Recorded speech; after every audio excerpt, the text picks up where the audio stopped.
to lecture number 9 in English Literature of the Renaissance. I am Dr. Fawzi Slisli, and I will be talking to you today about Shakespeare's Macbeth. It's one of the most important tragedies of William Shakespeare, and a work that has attracted tremendous attention over hundreds of years and remains today fresh and interesting to read each time we read it. William Shakespeare, first of all, one of the greatest people ever to write in the English language, remains unequaled today in the way he used the English language in poetry, in drama, in tragedy, and so on. He was born in 1564 and died in 1616. So 1564 to 1616. As you can see, he lived in the second half of the 16th century and died in the second decade of the 17th century. Macbeth is a play that has been classified as a tragedy rather than a history, because there is a fair amount of it that would make it work as a history, because Shakespeare's plays were either tragedies, comedies, or histories. Histories were plays that dealt with historical subjects and topics.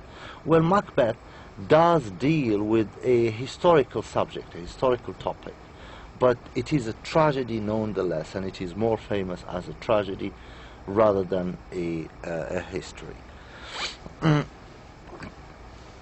First of all, let me give you an idea about the plot. King Duncan's general, King Duncan in the play has a general, or rather two generals, Macbeth and Banquo. These are his two generals. They encounter three strange women on a bleak Scottish moorland on their way home from quelling a rebellion. So they were at war, crashing a rebellion, and on the way back they meet these three strange women.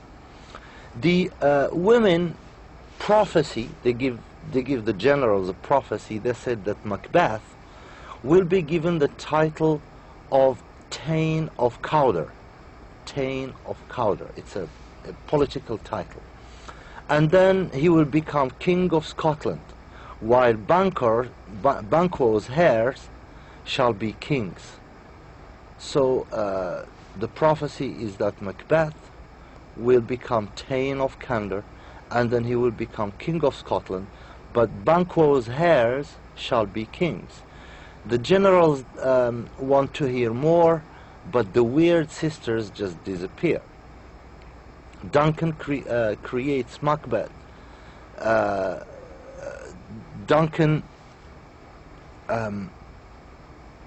creates Macbeth Thane of Cawdor, right? So basically, Duncan the king creates a title for Macbeth, a Thane of Cawdor, right? But in thanks for his success in battle, in crushing the rebellion. And then he proposes to make a brief visit to Macbeth's castle. Lady Macbeth, right, Macbeth's wife, receives the news from her husband of the prophecy. He says, we met these strange three women, and this is what they told us. And she hears about his new title as Thane of Cawdor. And she vows to help him become king. She tells him, I will make sure this prophecy will come true, and by any means that she can. Macbeth's return is followed almost at once by Duncan's arrival. So Macbeth returns home at the same time that the king is coming to visit him. The Macbeth and his wife, plot together, and later that night, while all are sleeping, and after his wife has given the guards drugged wine, Macbeth kills the king and his guards. So the central thing in the plot is a murder. It's the assassination of the king. King Duncan is assassinated. Lady Macbeth leaves the bloody dagger besides the king. She leaves the knife full of blood just next besides the king. Macduff arrives, and when the murder is discovered, Duncan's sons Malcolm and Donalbain flee, fearing for their lives, but they are nevertheless blamed for the murders. So Macbeth and his wife kill the king, but Duncan's sons, who escape out of fear, are blamed for it. Macbeth is then elected King of Scotland, but is plagued by feelings of guilt and insecurity. He arranges for Banquo and his son Florence to be killed. But the boy escapes the murderers. At a celebratory banquet, Macbeth sees the ghost of Banquo and disconcerts the courtiers with his strange manner. Lady Macbeth tries to calm him, but is rejected. Macbeth seeks out the witches, the three witches that came to him in the beginning, and tries to learn from them, tries to ask them if he will be safe, until Birnam Wood comes to his castle, Dunsinane. They tell him that he need fear no one born of a woman. They tell him, don't fear anyone who was born of a woman, but also that the Scottish succession will come from Banquo's son, that it is Banquo's son who will become king. Macbeth embarks on a reign of terror, and many, including Macduff's family, are murdered, while Macduff himself has gone to join Malcolm at the court of the English King Edward. Malcolm and Macduff decide to lead an army against Macbeth. Macbeth feels safe in his remote castle in Dunsinane until he is told that Birnam Wood is moving towards him with a big army. The situation is that Malcolm's army is carrying branches from the forest as camouflage for their assault on the castle. Meanwhile, Lady Macbeth, paralyzed with guilt, walks in her sleep and gives away her secrets to a listening doctor. She kills herself as the final battle begins. Macduff challenges Macbeth, who, on learning his adversary is a child of a Caesarean birth, so his adversary is a child of a Caesarean birth, he realizes he is doomed, because the three witches told him, you will not be killed by no one who was born out of a woman. So since Macduff was born out of a Caesarean, that excludes him from the prophecy, and Macbeth realizes that he is doomed. Macduff triumphs and kills Macbeth and brings his head, the head of the traitor Macbeth, to Malcolm, who declares peace and is crowned king. One important passage in the play that receives a lot of attention is a soliloquy. It's a soliloquy, a long speech, poetic speech, where Macbeth, it's called the Soliloquy of the Dagger. I just want to read it and make a few comments about it. He says, so he's on his own and almost like talking to himself.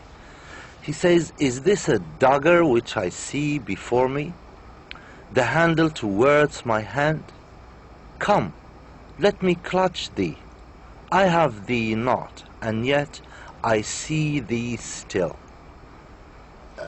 As you can notice, he's talking, he thinks he sees a dagger, a knife, and he thinks that he sees the handle of the knife pointing towards him rather than the blade. The blade is looking in the other direction, but the handle is looking towards him.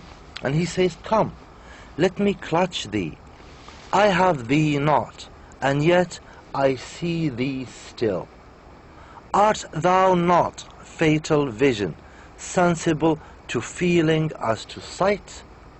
Art thou but a dagger of the mind, a false creation? Notice the comparison between a real dagger or a dagger of the mind. A dagger of the mind is something he imagines. It's not a real dagger, there is no dagger, he's just imagining it. And in that sense, it's a dagger of the mind. Art thou not fatal vision? It's a fatal, dangerous vision. Sensible to feeling as to sight? Or art thou but a dagger of the mind, a false creation, proceeding from the heat oppressed brain? I see thee yet in form as palpable as this which now I draw. Thou marshalst me the way that I was going, and such an instrument I was to use. Mine eyes are made the fools of the other senses. Mine eyes are made the fools of the other senses. My other senses are laughing about my eyes. My eyes are acting like the fool, and my other senses are laughing about them. This is a process of personification, almost like the eyes and the senses become persons themselves who are watching and laughing too. Mine eyes are made the fools of the other senses, or else worth all the rest. I see thee still, and on thy blade and dungeon gouts of blood, which was not so before. There is no such thing. It is the bloody business which informs thus to mine eyes. Now over the one half world nature seems dead, and wicked dreams abuse the curtained sleep. Witchcraft celebrates pale Hecate's offerings, and withered murder. Alarmed by his sentinel, the wolf, whose howls his watch, thus with his stealth pace, with Tarquin's ravishing strides towards his design, moves like a ghost.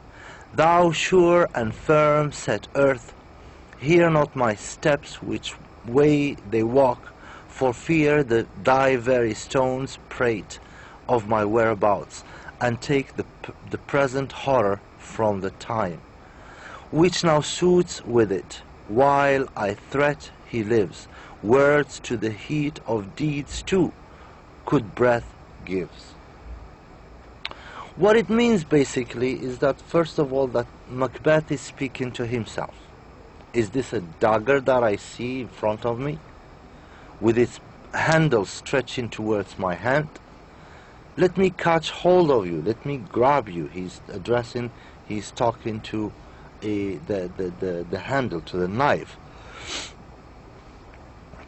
And he says, I cannot hold you, and yet I see you all the time. And this is an example of an antithesis, of a contradiction.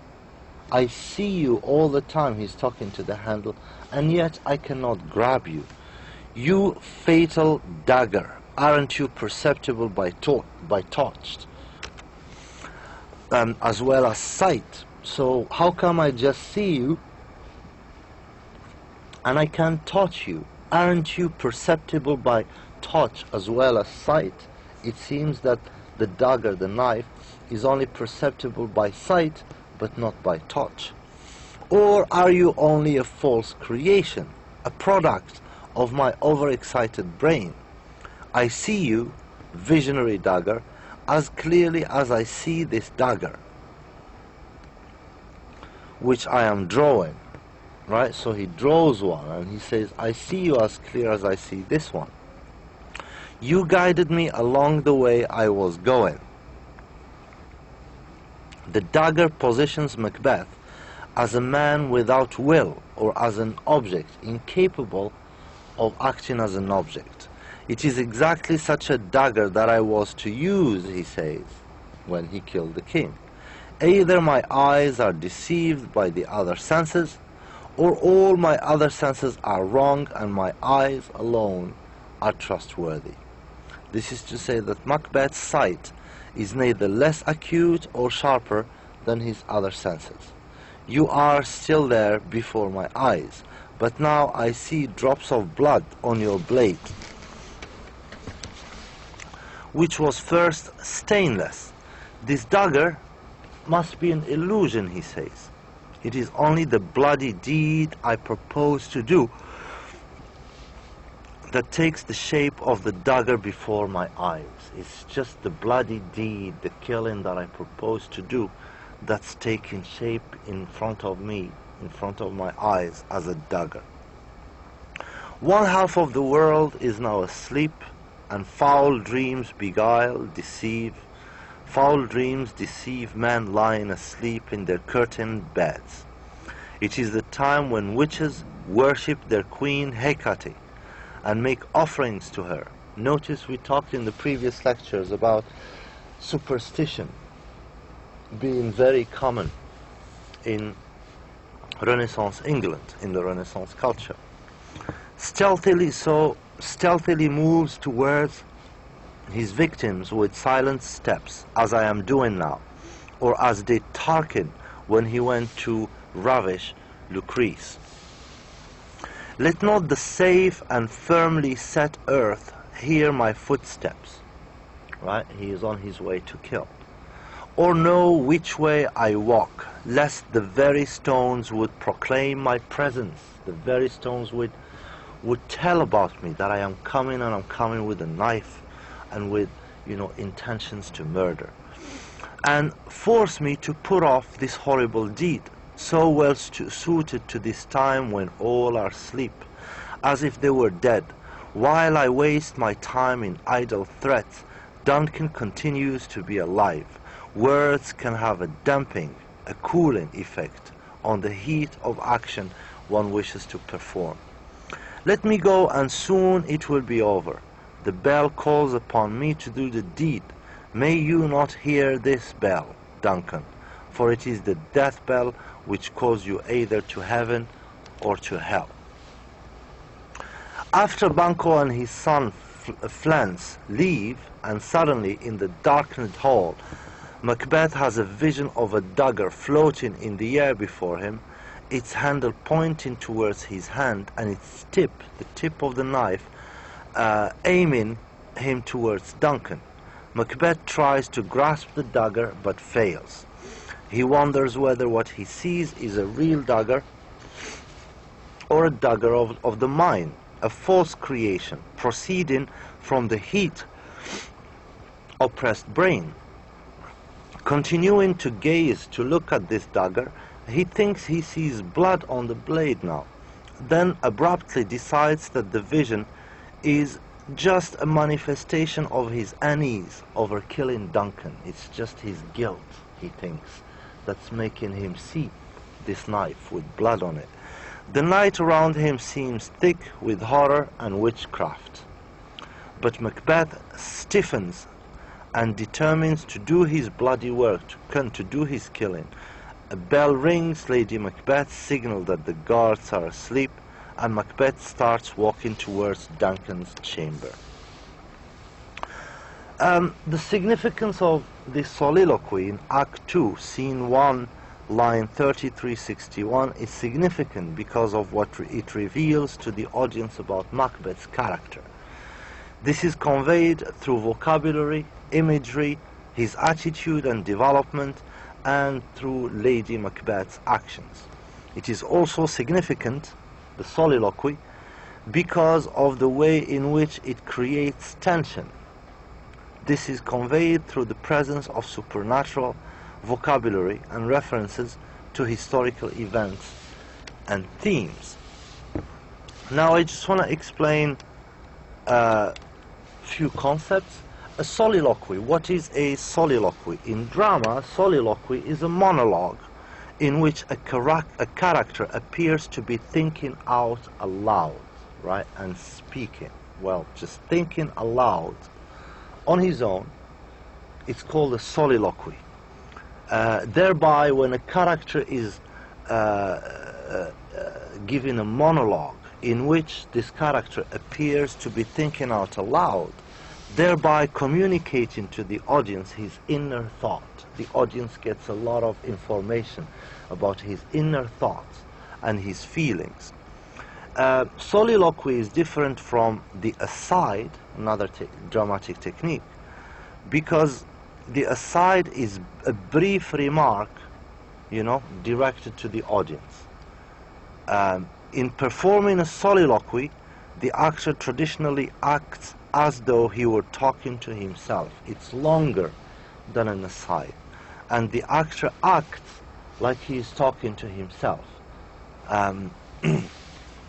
Although some actors directly address the audience. So also in an aside, the actor addresses the audience.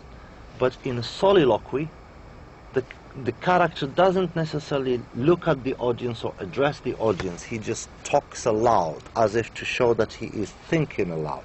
Although you do find soliloquies sometimes when the character addresses the audience. The soliloquy achieved its greatest effect in Renaissance, in English Renaissance drama. When employed in modern drama, when it's employed today, it is usually as the equivalent of the interior monologue in fiction, especially in the novel, what is called the interior monologue, and that's the equivalent of a satire. An apostrophe, there's also an apostrophe in this soliloquy. It's a statement or a question or a request addressed to an inanimate object, right? When he addresses a request to the knife, he says, "Let me grab you." That's an apostrophe. An apostrophe is a statement, question, or request addressed to an inanimate object or concept or to a non-existent or absent person. All of this is called an apostrophe. Requests for inspiration from the muses in poetry, for example, are examples of apostrophe, as in Mark Antony's address to Caesar's corpse in William Shakespeare's Julius Caesar, when Caesar is murdered, is assassinated, and Antony comes and talks to the body, the corpse of Caesar, and addresses requests to it, to a corpse. This is also an apostrophe. "Oh, pardon me, thou bleeding piece of earth." This is Mark Antony talking to the dead body of Julius Caesar. He says, "Oh, pardon me, thou bleeding piece of earth, that I am meek and gentle with these butchers, the people who killed you. Pardon me, thou bleeding piece of earth, that I am meek and gentle with these butchers. Woe to the hand that shed this costly blood." So Mark Antony is asking pardon from a dead corpse of Julius Caesar, and this also counts as an apostrophe. Mood. What do we call mood? Mood is the prevailing emotions of a work or of the author in his or her creation of the work. That's the mood of a play, the mood of a story. The mood of a work is not always what might be expected based on its subject matter. The mood could be melancholic, sad, confident, pessimistic, or optimistic. The concept of parable. Parable is a story intended to teach a moral lesson. So within the play there would be a story that's being told to give a lesson or to give an example or so on. In the West, the best examples of parables are those of Jesus Christ. Christianity used a lot of parables of Jesus Christ to educate the population and to indoctrinate the population into church ideology. Allusion. What is an allusion? An allusion is a reference within a literary text to some person. Some person is, we say, alluded to. That's an allusion. So it's a reference within a literary text to some person, to a place, or an event outside the text. In his poem On His Blindness, for example, which we looked at last week, Milton alludes or refers to the Bible in line 3 to 6 of the poem, Milton says, for example, he alludes to the parable of the talents. The parable in the Bible, there is a parable of Jesus Christ, it's called the parable of the talents. And in from line 3 to 5, when he says, all I have, my last gift is the gift of killing myself. That's the last talent that I have, and even that I can't use. This is an allusion to the parable of the talents in the Bible. Chapter 25, and you find it in chapter 25 of the Gospel of Matthew, verses 14 to 30. And this, in general, is a brief introduction to the play Macbeth, to the main events of the play, and one of the most important passages of the play, the soliloquy of Macbeth. I hope you enjoyed it, and until our next meeting, Assalamu alaikum wa rahmatullahi wa ta'ala wa barakatuh.